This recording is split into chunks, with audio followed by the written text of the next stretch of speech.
The wind rolled across the plains like a sigh from something ancient. It dragged dust through the dry grass, whispering against the bones of fence posts and the warped boards of the abandoned barn. Out beyond the edge of town, where the land swelled into low hills the color of old parchment, a man stood with his back to the Sunday, his shadow stretched long and strange against the earth, a tall outline cut from solitude itself. Folks called him the Giant Cowboy, half in jest, half in fear, but even from a distance, no one could mistake the shape of sorrow in the way he stood. Elias Boone was his name, though few bothered with it. He had the look of a man carved from stone, shoulders broad as canyon walls, face weathered and still. His hat-brim shaded eyes that had once been blue but had dulled to gray, like storm water left too long in a trough. The townsfolk said he had come from somewhere west of the mountains, chasing cattle or ghosts or both. He had been laughed at plenty when he arrived. That first summer too big for the saloon stools, too quiet for gossip, too strange for belonging. A man his size should have filled a room. Instead, he emptied it. Now, in the dying light, he watched the horizon darken. The air smelled of coming rain, sweet and bitter, the kind that carried ruin with it. The sky was split by the far-off flicker of lightning, and somewhere beneath it ran the river, swollen from weeks of thaw. He could hear it even now, a low roar like the breath of something alive. He shifted his weight, his boots grinding against the brittle soil. Beneath his coat, his shirt clung with sweat despite the cool wind. He had been hauling sandbags all afternoon, stacking them along the riverbank where the bridge met the road. Sheriff had asked for help, and no one else had volunteered. No one ever did, not when Elias was near. Still, he came. Work was the only language left to him. He thought of his father then, a preacher once, before whiskey and debt turned sermons into silence. The old man had told him once that a man's worth wasn't measured in what he kept, but in what he could still carry when everything else was gone. Elias had carried a lot, his guilt, his loneliness, and the memory of a woman who had walked away without looking back. By the time the first raindrops fell, the sky had turned the color of lead. The wind rose, lifting grit into his teeth, and he knew he would not reach home before the storm broke. But it didn't matter. He had no home worth the name, just a shack up near Dry Creek, with a leaking roof and a bed made of rope and canvas. He turned toward his horse, a sway-backed mare with one blind eye, when a sound reached him, a cry, faint but sharp as a splinter. He froze. The river's roar swallowed much, but this was near, desperate, human. He ran. Through the downpour he saw her small figure, dark skirt soaked, clinging to the low fence by the flooded ditch. Her wagon had overturned, its wheel caught in the current. A mule brayed in panic, tether rope taut against the strain. The woman struggled to pull it free, her boots sinking deep into the mud. "Let it go," Elias shouted, his voice booming over the rain. She turned at the sound. For a heartbeat he saw her face pale against the storm, eyes wide not with fear but with disbelief. Then the fence gave, and she fell. He was in the water before he thought. The cold bit like iron. He plunged forward, arms cutting through the torrent, boots dragging against the current's pull. The woman surfaced once, twice, her hair plastered across her face. He caught her by the arm and hauled her up, his strength straining against the weight of the flood. When they reached the bank, she coughed hard, retching up river water. Elias knelt beside her, one hand steadying her shoulder. She was shaking but alive. Her dress clung like second skin, and he looked away, ashamed of the sight even in a storm. "You all right, ma'am?" he asked, his voice low, rough from years of disuse. She nodded weakly, pressing a hand to her chest. "My wagon," her voice was hoarse, like dry paper. "My husband's things." The word husband hung between them. Elias looked toward the wreck. The wagon had already split, timbers spinning away downriver. There was no saving it. "Ain't nothing left to fetch," he said gently. "Come on now, there's higher ground yonder." He helped her up. She leaned against him as they climbed toward the hill, her breath ragged, her fingers clutching his sleeve. When they reached the rise, she collapsed into the grass, eyes fixed on the dark water below. Lightning flared again, lighting her face. The dirt and grief and fierce determination etched there. She couldn't have been more than 30, but sorrow had written itself deep into her brow. A widow, he thought. and now twice bereft. The storm howled on, relentless. Elias sat beside her, the rain tracing silver lines down his face. Around them, the plains stretched endless and indifferent. Yet for the first time in years, something inside him stirred not pity, but purpose. Rain softened to a steady curtain, fine as thread, and the river's growl sank to a weary mutter. He guided her toward the barn with the warped boards, where hay still clung in gray patches to the loft and the smell of old horses lingered. Inside, shadows pooled like cool water. He found a dry quilt rolled beneath a broken yoke and set it round her shoulders without meeting her eyes. She held it tight, shivering as if her bones had learned the storm and would not forget. He moved careful as a priest in a sick room, coaxing a small fire to life in a ring of stones, feeding it splinters pried from a shattered crate. Smoke lifted straight into the dim rafters. When the first tremble of heat reached her hands, she unclasped them and held them out, fingers nicked and raw, nails trimmed like someone who works without apology.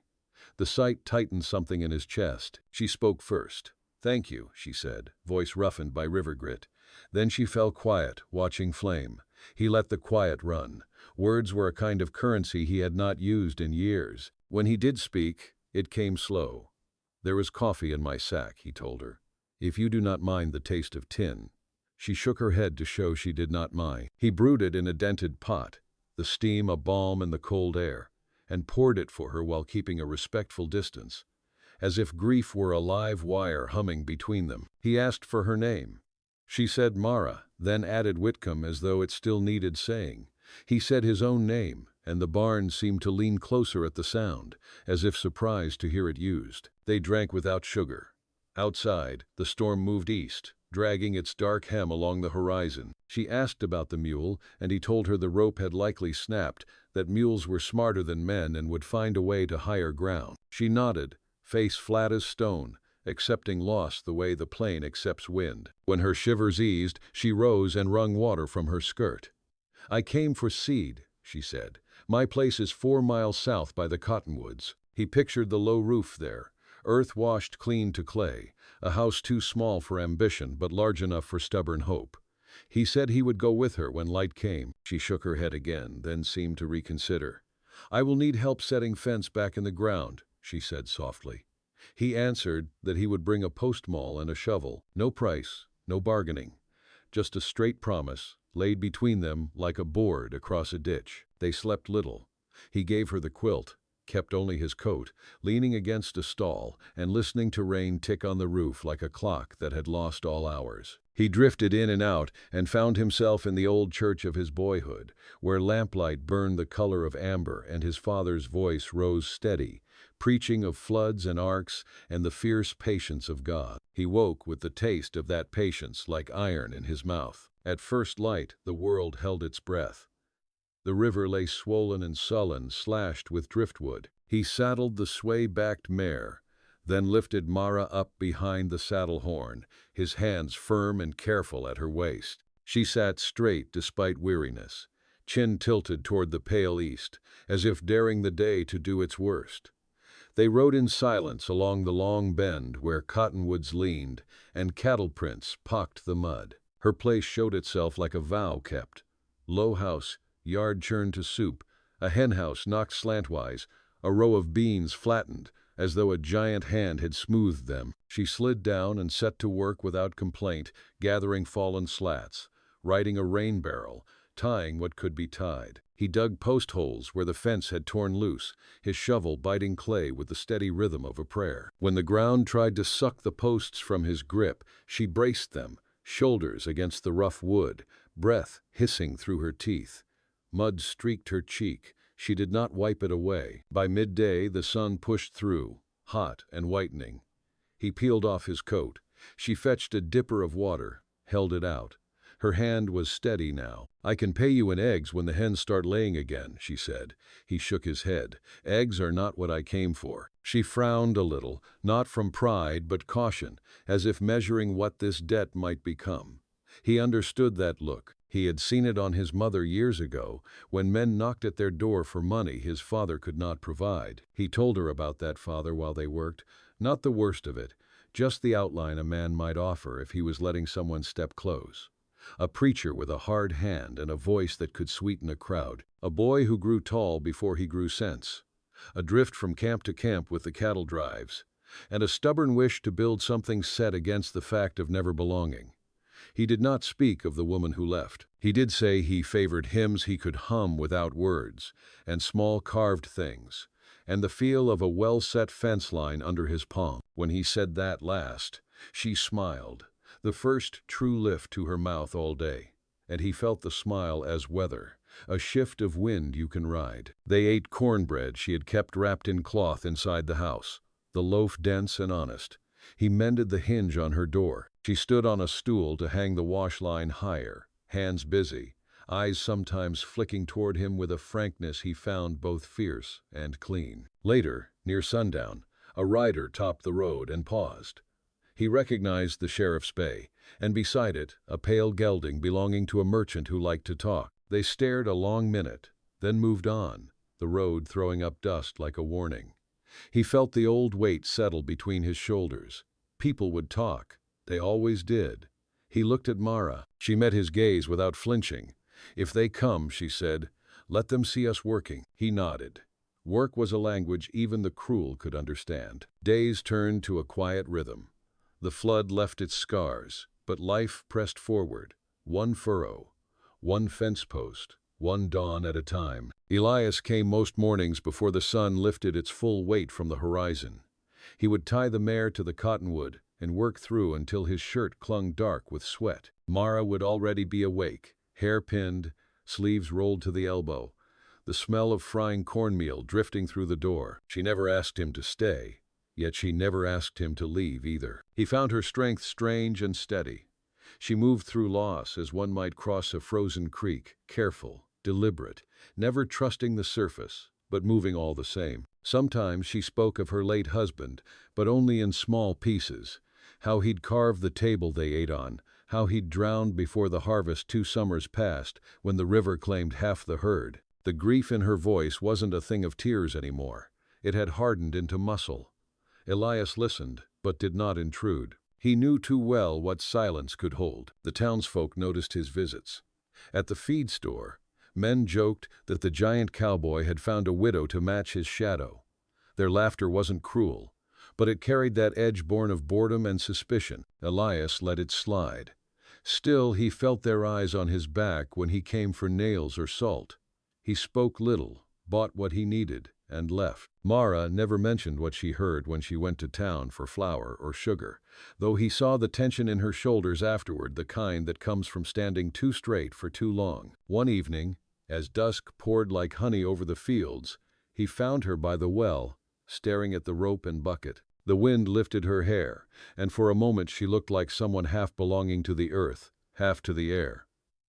"They said you were a murderer," she said finally. Her voice even. "Said you killed a man out west." He took off his hat and turned it in his hands. "They say many things. Is it true?" He looked out toward the fading light. "A man died," he said at last, "but not by my choosing. It was a matter of pride, his, mine, the world's. I carry it still." She studied him, and he waited, not for judgment, but for departure. Instead, she dipped the bucket, filled it, and offered him a drink. "Then you carry it well," she said, and went inside. He did not sleep that night. He sat by his fire, staring into the embers, hearing again the gunshot that had split his past from whatever future he thought he'd have. But now, in that memory, another sound joined it, the quiet strength in Mara's voice, the forgiveness not yet spoken but alive in her gesture. It steadied him more than prayer ever had. The next morning, the world felt changed, though nothing visible marked it. They built a new fence line farther up the hill where the soil was richer. They worked in tandem, Mara swinging the post maul, Elias driving the stakes deeper, their movements wordless, practiced.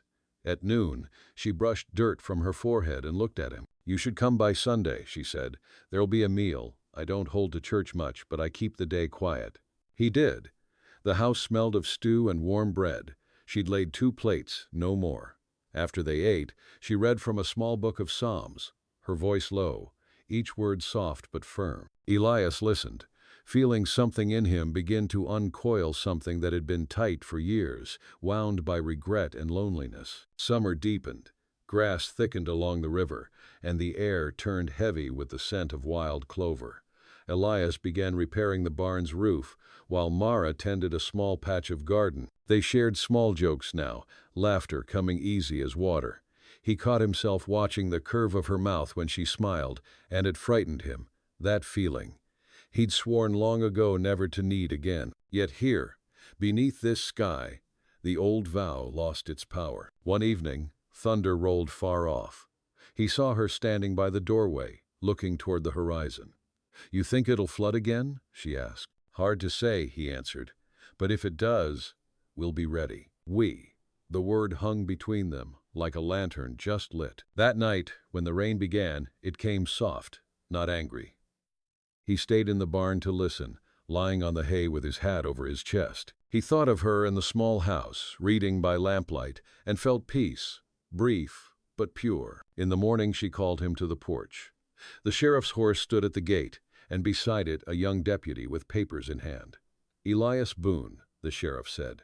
"There's talk from Wyoming. A man looking for you. Says you owe him blood or money, he didn't care which." Elias met his gaze without flinching. "I owe neither." "Well," the sheriff said, spitting to the side, "then you best settle it before he brings trouble down on you or this lady." He tipped his hat to Mara and rode off. When they were alone, she looked at him, pale but steady. "Is it true? Someone's coming?" He nodded once. "Maybe." "Then you'll not face him alone," she said. Her words sank deep, anchoring him in a way nothing else could. For the first time since he'd set foot in this land, Elias Boone felt less like a ghost wandering between storms, and more like a man who might still belong to the living. The day the stranger came, the air was thick and humming, heavy with the kind of silence that comes before a storm. Elias was mending the corral when he heard the slow clop of hooves on the hard road. He didn't look up right away, he already knew. You can feel a man's purpose before you see his face. The rider stopped near the gate. A tall figure in a dark coat, hat brim low, horse lathered and breathing hard. Elias wiped his hands on his trousers and turned, his shadow long and calm behind him. "Boone," the man said, voice sharp as a blade drawn halfway from its sheath. Elias nodded once. "You've come far." "Far enough." Mara stood on the porch, her hands twisting a rag she'd been using to dry dishes. The wind caught her hair, lifted it like the flame of a candle. The man glanced toward her, and then back at Elias. "She's the reason you've been playing farmer?" Elias didn't answer. The man swung off his horse. "You left Wyoming owing more than a dead man's silence. You left a name, a debt, and a brother who wants both avenged." Elias's face didn't change. "If you came for vengeance, you came too late. The man's blood dried long ago, and I've carried its dust every day since." The stranger's hand hovered near his gun. "Then carry this too." Mara stepped forward. "Stop," she said. Her voice was firm, but her face pale. "There's been enough death. Whatever you think you'll fix, it won't bring peace. Only more ghosts." The man's eyes flicked toward her, cold but uncertain. Elias saw the hesitation, a crack in the armor. He took one slow step forward, palms open. "You can have what's owed," he said, "but don't bring it to her door." Lightning flashed far off, outlining the hills in white. The wind turned, smelling of rain and dust and fear. The stranger's jaw tightened. Then, with a curse, he holstered his gun. "You're not worth a bullet," he said, climbing back into the saddle. "But word'll follow you, Boone. It always does." He rode off without looking back. The sound of hooves faded into the gray. Mara exhaled shakily and sank onto the porch step. Elias stood motionless until the last echo died. Then he went to her. She looked up at him, eyes bright with relief and something else, anger, fear, love, all tangled like roots after floodwater. "You'd have let him kill you," she said quietly. He didn't deny it. "Would have been easier than explaining the truth." "And what is the truth, Elias?" "That I've been half dead a long time," he said. "Till you pulled me out of that river, I didn't much care if I stayed that way." She reached for his hand, the motion slow, deliberate. "Then don't go dying on me now," she whispered. They stayed that way a while, the storm finally breaking around them. Rain fell in soft sheets, washing dust from the porch boards, beating a rhythm steady as a heartbeat. By morning, the world smelled of wet earth and renewal. The river had risen again but held within its banks. Mara cooked eggs and cornbread. Elias repaired the broken shutter. When he came inside, she handed him a plate, and their fingers brushed. It was a small touch, but it carried the weight of all they hadn't said. Later that week, the sheriff came by to say the stranger had been found east of town, heading for the railroad. "Looks like your past is heading home," he said. Elias only nodded. Days stretched into weeks, and the talk in town turned to other things: the dry well near Dawson's place, a colt born early, a wedding planned come autumn. Elias kept to his work, but he found himself pausing more often, listening to Mara's laughter as she fed the hens, or watching the way light touched her hair at sunset. One evening, she brought out a small wooden box. Inside lay her husband's wedding ring, tarnished but whole. "I thought of burying it," she said. "But that didn't feel right. He was part of me once. I reckon he still is." Elias nodded, understanding. She looked up then, eyes steady. "But I don't want to live half alive anymore either." He reached out, took her hand, calloused and warm. "Then we'll start new," he said. "Not over what's gone, but with what's still here." That night, they sat on the porch as fireflies rose from the grass, small lights trembling in the dusk. The air hummed with crickets, the smell of rain fading to memory. Mara leaned her head against his shoulder, and Elias, the giant cowboy who had once been laughed at by a whole town, felt a peace he had never known, not from winning, not from surviving, but from being seen and still chosen. The world turned quiet around them, wide and forgiving. Somewhere out beyond the cottonwoods, the river murmured like a promise kept.